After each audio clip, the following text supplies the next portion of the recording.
What is going on, guys? Welcome back to First and Worst. We're talking First and Worst of Harrison Ford.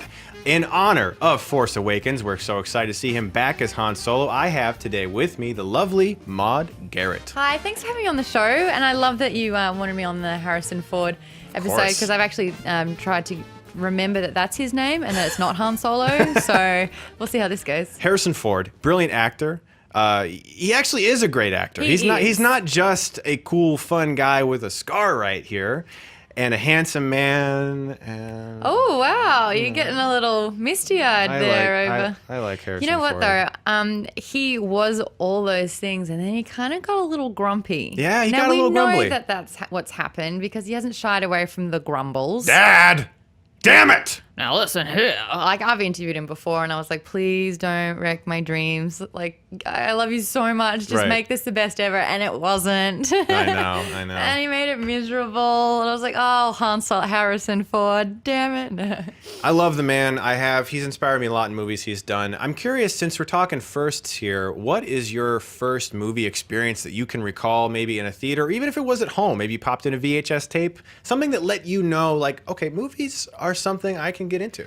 I think the first time I saw a movie was the first time I realized that I cry in movies. I'm a crier. Okay. But I watched The Little Mermaid. That was the very first movie I ever saw in a cinema. When I was 3 or 4, I think I saw it. And Hook was next, but that's, you know. Oh my God, Hook's amazing. I didn't realize this, but that's a love or hate relationship with Hook that everyone has. You don't just, that was okay. Now, you love it look, or Hook you has loathe it. flaws. It's not perfect, but that's a whole nother video. Hook has flaws. Now. I love Why? I hate to beat that pan. So great. But Little Mermaid is the best Disney movie ever. I know that Beauty and the Beast has better values, especially now that I'm a grown woman who loves to read books. But that movie, it actually, I think it made me realize that I could have a crush on Prince Eric and on Little Mermaid. One of the things we've talked about is, first experience with some guests. And one of my guests mentioned Who Framed Roger Rabbit, starring Jessica Rabbit. Vroom, vroom. So yeah, cartoons, cartoons. What is your best Harrison Ford film? Well, we obviously know it's going to be Star Wars. But which one? Don't you dare make me choose. No, you got to choose. But the thing is, like, you kind of see so much with Harrison Ford, Han Solo. Sure. When you first meet him in A New Hope, he's at this dingy bar, which I believe is just full of a hive of scum and villainy. Hive of villainy, yeah. Let me do this. Cut to a close-up, JT. Here we go. Oh, watch out. Han Solo, Captain of the Millennium Falcon. Dude, that is the best. I've got one for you. That shot is the best intro to a character. And the best ending of that whole thing. Doing. Sorry about the mess. Oh my God. Perfection. Wow, down to this man. Perfection. This is the first time that we've come across him. You know, when he's just kind of like idly fiddling with the wall, knowing that he's about to get shot and killed, and he's so casual and calm about it. Even I get bored sometimes. You think I had a choice? I love the relationship with Leia. How they're bickering, and then he's just so greedy, and then he ends up falling for her. And then in Empire Strikes Back, when he goes out into like the snowstorm armed with only a tauntaun. Exactly, yeah. Like, and he was your tauntaun will freeze before you reach the first marker. Then I'll see you in hell. Yeah. Like, that's amazing. Like, no dialogue like that's ever present in the prequels. There's no humanity in the prequels. I'm gonna say that the dialogue with those movies, that was a character. Han Solo was a character that was intense. Yes. He said shit and he meant it. Like, yes. He didn't care if he was gonna die. He was gonna go out and save his friend. Yeah, exactly. You cared. There were levels of danger. There was actual friendship. Yeah, exactly. And chemistry. And it's amazing. And I could go on forever about Empire Strikes Back. And he held the lightsaber. He took the lightsaber out. He opened the tauntaun, which, by the way, I've always thought the tauntaun guts resembled tater tots. I will never eat them again. they look like the inside of tater tots to me. Yeah, I guess so. Like the inside of a tater tot. Bleh. Yeah. I thought they smelled bad on the outside. Such great dialogue. Thank you, Lawrence Kasdan, for writing that movie. Yeah. I could easily talk about The Empire Strikes Back as my favorite Harrison Ford movie. But you're not. It is, in a way. Hey, I even like Return of the Jedi, thank you. I like Return of the Jedi as well. I do. I think it's a good movie. But for me, the movie that inspired me the most in regards to a character that he portrayed, in regards to a film, was absolutely Raiders of the Lost Ark. And in some ways, though, my favorite is Last Crusade.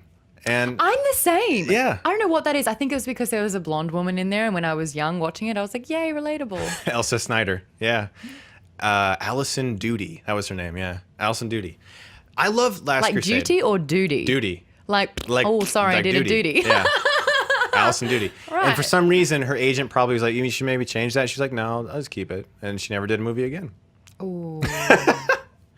But What a seriously, duty. The Last Crusade is more emotional to me in regards to the fact that it has Sean Connery, his father. It felt similar to what we talked about with Empire. It had stakes at the end. You felt really invested in the tests. You know, he had to go through the penitent man will pass, the name of God, the word of God, and then eventually the leap from the lion's head. The Last Crusade is a movie that has brilliant action. It has good character. Snakes.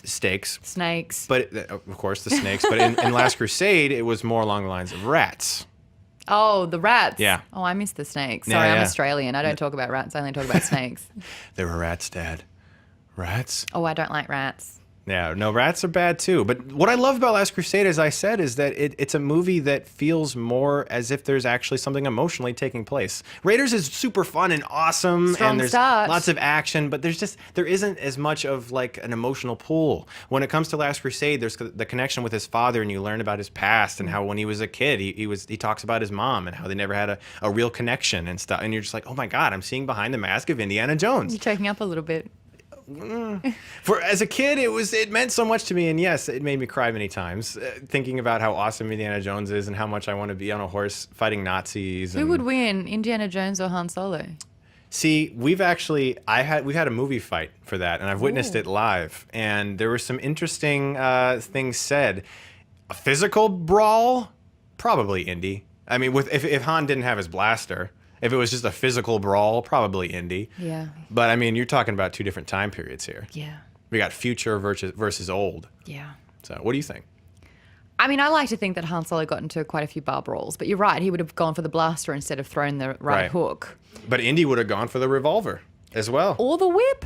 Or the whip. The It's whip true. will get you. And that is why Harrison Ford's a badass. Yeah, I mean, it's like, how can you Harrison. possibly compare the two? There's such great characters. Somehow, this man has played two of the most, and is still playing two of Yeah. the most iconic characters of all time.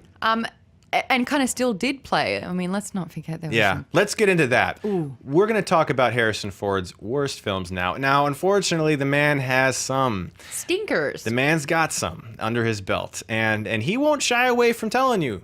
I've seen interviews, I've heard quotes where he's like, "Yeah, it wasn't the best thing I've ever done in my life." And what's your pick for worst Harrison Ford film? I was going to say Ender's Game because I'd read the book and I read that in one sitting, loved it, and I Okay. just felt it.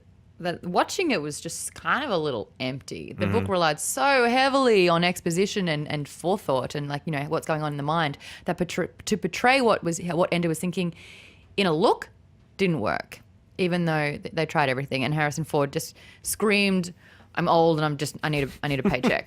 There was no love in that. But I'm actually going to say Indiana Jones and the Crystal Skull. because Literally it's the most movie- disappointing movie I've ever seen. It shouldn't have happened, and it did. Did you know, though, that in the 70s they signed up for a 5 Indiana Jones picture deal? Really? Yeah. So I don't know if the 5th one's still coming. There's been talk of it, and Spielberg recently said that if he were to make a 5th one, it would be with Ford. Right. Yeah. Well, like tick, tick, tick. Yeah, I know. I have a feeling that Spielberg has probably seen footage of Force Awakens and has said, okay, he still has it. Is Spielberg going to team back up with Lucas? Because there were decisions that they made that they had to... It doesn't seem like it could be because Lucasfilm is now no longer a part of George Lucas. He's now signed it over. So, I mean... But I don't think Spielberg's going to be very upset about that because even though they're long, long friends, the reason why there was a lot of tension with this movie was because Lucas suggested aliens. That was Lucas's idea, and Spielberg's like, I don't know. Like he kind Even of... Harrison Ford was like, I don't know. Yeah. He said, no, it's not really an alien. It's an interdimensional kind of species. Yeah, sure. Which is actually worse. So much worse. Because aliens can be in a B-movie picture, but when you get all this like scientific stuff, it's like that's not what Indiana Jones it's is about. literally the midichlorians of the... It is. Yeah. It is. You're Don't completely right. science it. Yeah, Just let it be. Indy 4 is literally the most disappointing movie I've ever seen. Yeah. I can't remember a movie experience where I left the theater Going, just ooh. yes. No, it's funny because the first time I saw it, I Phantom Menaced it. I was like, that was good. I didn't. Oh, and then like a month later, I realized how bad it was.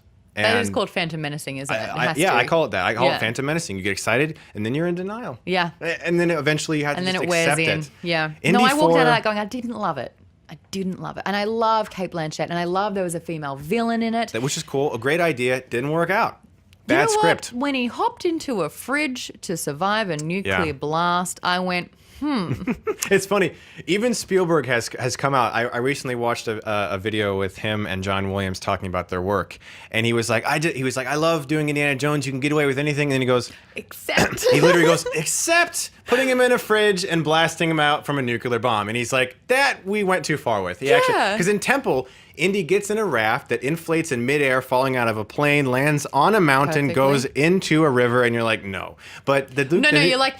Yeah. Okay. It's that was like right there, and then Indy 4 was the straw that broke the camel's back, and we were like, no, it's not going to happen. You know, it didn't get it made a lot of money. It made $750 million $1 billion. Successful movie, very successful movie, and just Rotten on the Tomatoes, name of Indy alone. 78% on Rotten Tomatoes and 65 on Metacritic, which is a little high.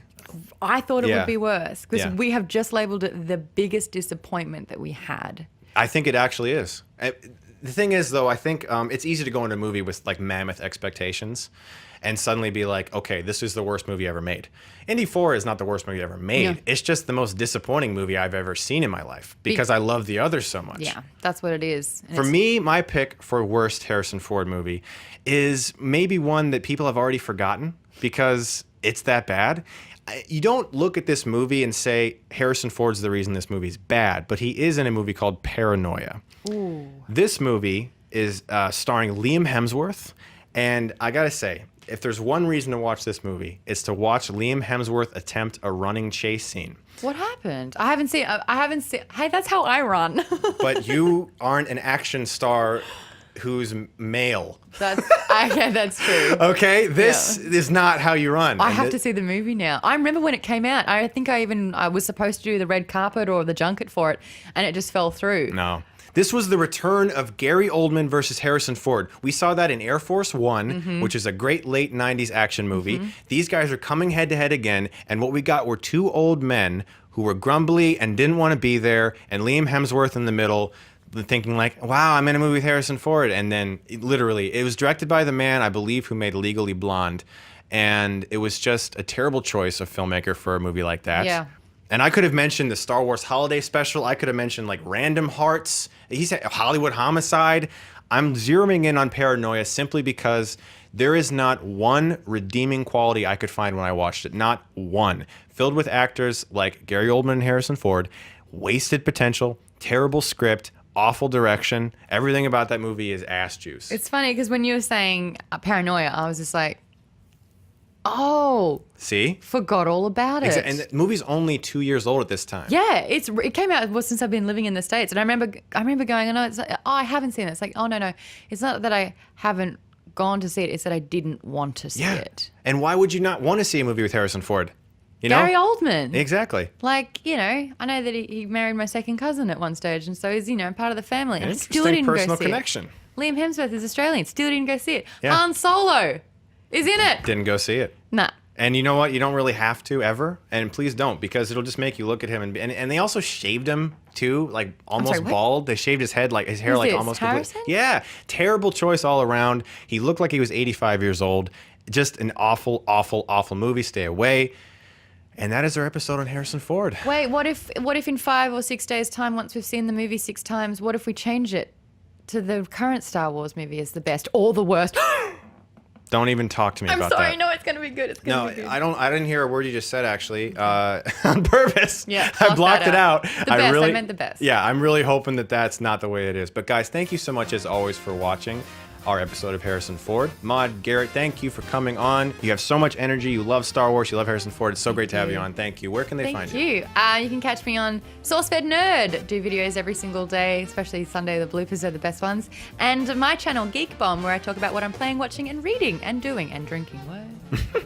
If you want to talk to me, hashtag First and Worst, hashtag Screen Junkies Plus. Email me at firstandworst at Screen Junkies Plus. Let us know what you want to talk about on the show. Thank you so much for watching, guys. Have a good one. Enjoy Force Awakens. Oh my gosh. Force be with you.